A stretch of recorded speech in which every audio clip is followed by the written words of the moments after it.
Hey, everybody. Welcome. This is a recap of the June market stats. June, well, it's been an incredible year so far in real estate in the greater Edmonton area throughout the world. I really, my theory is that real estate has been using up some of the mental space and definitely the money that people would have traditionally put towards entertainment and travel. And now we're kind of coming to this point where the world is opening up. We just finished the second quarter. This is like the halftime show of the year. And coming out of June, it was pretty interesting overall. Who here, who here would say this is probably one of the most interesting springs in real estate in the memorable years? I definitely would agree. We have more of crazy stuff that happens in real estate this year than any other. We have a whole bunch of people dealing with stress, and including ourselves. As a real estate team, it definitely benefits us to have a few people that we can bounce ideas off of and talk about things. And that's why we're going to do the market statistics like we're doing now, where it's a little bit more of a conversation. My name is Taylor. We are HACK&Co. We've got Bradley Lindgren with us, Anthony D'Souza, Erida Lenehan, and Kim Christensen. And really what most people want to know is what's hot and what's not. So we talk about what's hot and what's cold pretty regularly in our office, and I'm going to lay it out from a pretty wide angle right now. And the wide angle is what's hot and what's not in Canada. I keep pretty close tuned in to many major markets throughout North America. Unfortunately, even though Edmonton was doing fantastic, it was one of the most mediocre markets in North America when we see on the news. But I think that might actually turn to our benefit here. Earlier, we were seeing places like Toronto and Vancouver having this incredible growth, and it's been going on and on. Properties are way up. And it's really intimidating to buyers. In fact, they're buying properties without property inspections and without financing conditions, even when there's financing. That's a pretty wild market. And then when we take a look at Edmonton's still having the best seller experience we've had since 2014, but it's not been that crazy, but it's still causing some anxiety here. The good news is that June was a shift. In the market statistics released in most major markets, we started to see some evidence that those really hot markets are cooling. And there's a lot of question marks that are coming out of there because of that. And the question marks are associated with properties accumulating days on market. And I'm excited to go through what we have for you in our market stats coming from June here, because it looks like the tortoise might beat the hare here. It looks like Edmonton is just ticking along. Let's get into a little bit more. So, Erida, what do you feel right now? Are you talking buyer's market or seller's market? Right now, it's definitely a seller's market. Okay, you got to explain a little bit. Now, don't take us too deep. There's some, the algorithms are boring. But how do we determine that? Is it just a feeling? It's definitely not just a feeling. So we're looking at months of inventory. So right now it's at about 2.9 for June. And so that's really great. That's going to indicate it's a seller's market.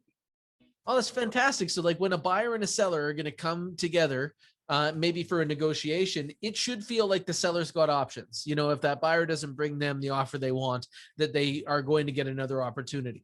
Now, from the buyer's perspective, they're probably not approaching it with the same confidence.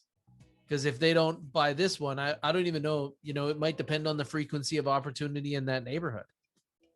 Because we have seen some crazy stuff when it comes to this spring so far. I saw a neighborhood in Sherwood Park that was trending at 100% of list price. There was no discounts in Foxborough and Sherwood Park this month.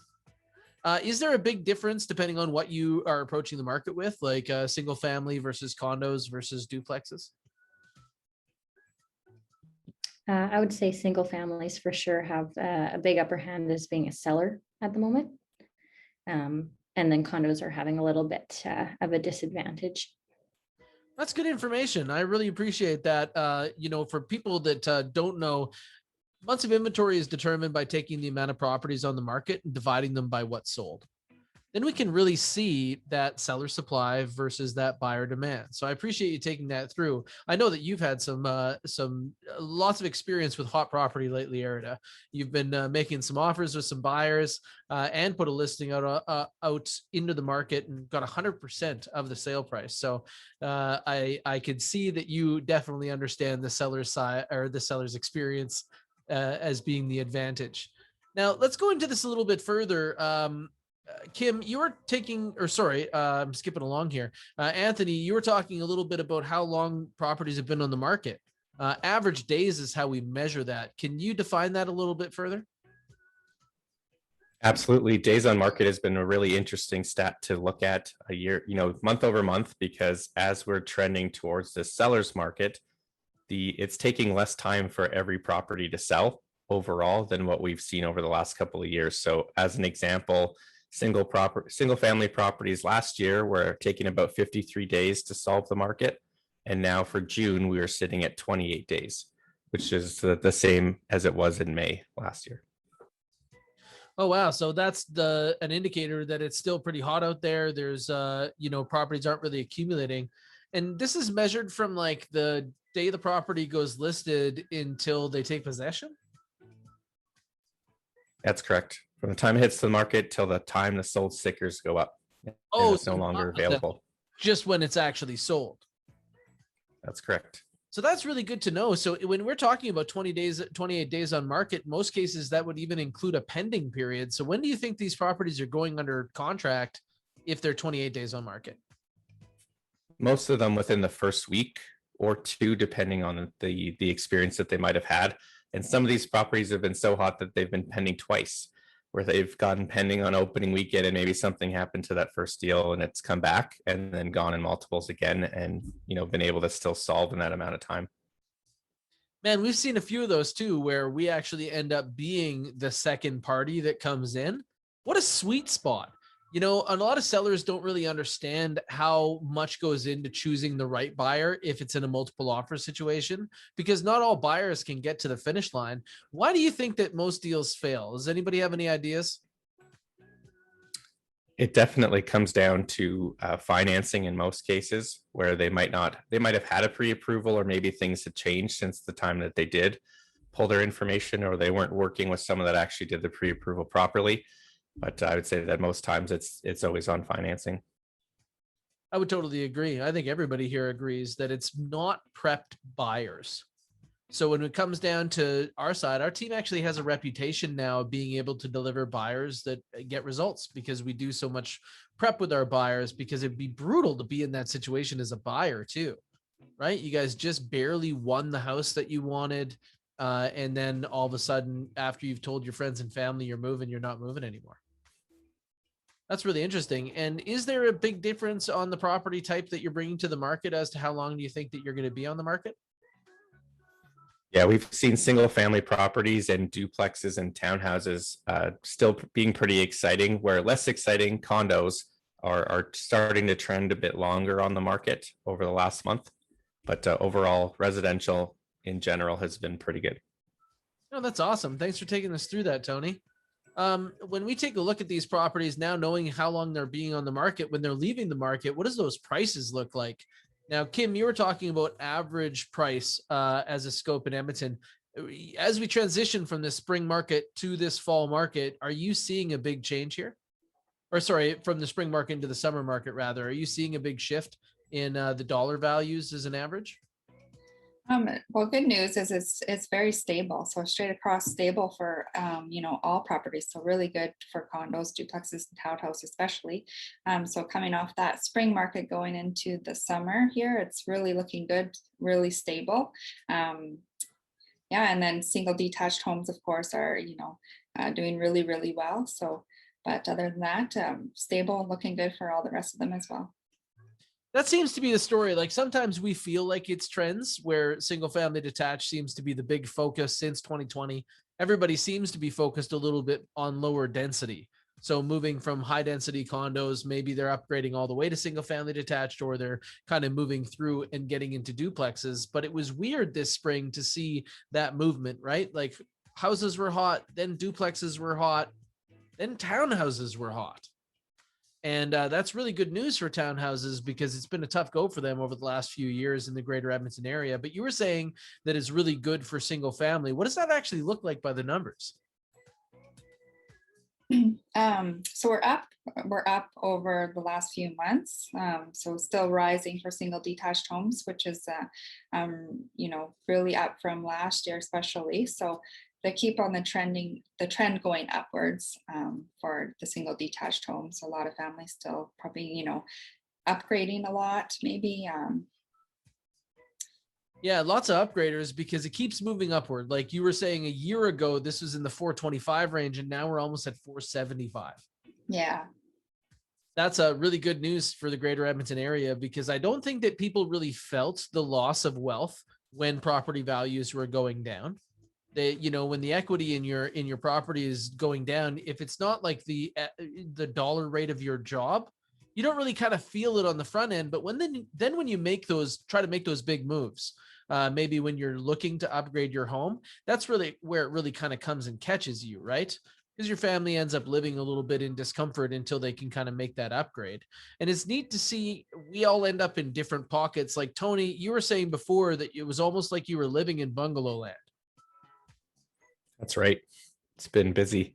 And now you're kind of moving towards 2 stories. And we're also seeing the average price indicate that more upgraders in the market, like you mentioned, Kim. So maybe they sold their $400,000 properties and are buying these 5s and 550s. That's a really neat perspective. So what do you see from your angle, Bradley? You were taking a look at what was coming to the market and what was leaving the market. Are we starting to accumulate inventory? Is this a concern going into the summer? I wouldn't say so. It's, you know, the name of the game this month seems to be stability. Like overall with residential properties, we've seen like the sales to the listing ratio is going to be for every 100 listings. You're going to get a percentage for how many that sold. So total residential last month was, you know, 64%. The month before that was 65. And in May, we're right at 65 again. So we're really keeping that consistent for all residential. The biggest actually ground maker this last month was condos. They're seeing a bit of a recovery, up from 43% to 52%. They finally crossed that 50% barrier. Oh, that's awesome. And you were saying 65. I think you mentioned May, but in June is when they hit 65%, I believe here. And that's pretty, Yeah. So over like about a 1% variation over the last 3 months in this great seller experience that we're having in Edmonton. Yeah, it's definitely an experience that seems to be, you know, like you were saying earlier, it's continuing. While these other markets may be seeing these huge changes, we're kind of riding that wave where we're doing what we've been doing and we are stable. That's fantastic. Is it the same for everybody, or does it depend on what you have? I mean, I feel like your experience earlier in the year is pretty consistent to how it would be now. Obviously, you know, detached single families are still doing a little better than, you know, something like a condo. But, you know, in general, the experience you had 3 months ago is going to be pretty similar to the one you're having now with, you know, no major signs of slowing down or a huge uptick. It's, you know, sometimes it's nice to be reliable. That's fantastic. I totally agree. Taking a look at the volatility that we're seeing in other markets and also just the stress that average families have been in over the last year and a half, I'm kind of glad that we're pacing along here, and also really good to see that condos have been recovering a bit. They're now kind of moving up towards that range of having 1 buyer for every 2 sellers instead of 1 for 3, which has been the historic norm. So that's really good information as well. So when you're taking a look at the summer market, the one thing that I think that we may end up seeing is it being a little bit more approachable than the spring. You know, for those people that are looking to kind of make the house jump from one house to the other one, there were points in the spring here where it was bananas and we were in lineups waiting for new listings. And so I'm wondering, is that your experience now, being as if that you see so many houses a week? Is anybody in lineups right now? I wouldn't say it's as often as it was before. There's still definitely heavy demand, but I think it's been a little while since I've been in a 10-person lineup like I was earlier this year. I wonder if that changes the perspective of some of those people that were sitting on the edge, just kind of watching as we went through the early spring market, because it depends on what they want to measure. But I'm wondering if this is going to be a limited time offer. So when we take a look at how the summer is going, I really think that we're not too worried about what's going to happen this quarter. We're not really too worried about what's going to happen next quarter. But as we go into the winter, is this something that we should expect rolling into 2022? Because those folks that are downsizing, this is your market. You know what? You can buy a condo here in a buyer's market and sell your house in a seller's market. You should know that this is your market. The other thing is for those families that are upgrading, it could be right now your house sale allows you to make the upgrade that you want. But some people were a little bit worried because they were considering building. Build prices, like construction value, has really changed again. The lumber price isn't what it once was, especially when it was making news earlier this year. So I'm really interested to see how that pans out as well. But my big message is to downsizers, you know, if this is the year, or if you guys have been waiting, or if you're uncertain, now as you feel more comfortable, I really hope that you guys get to the market. That would be the biggest thing, because it's a huge advantage for them.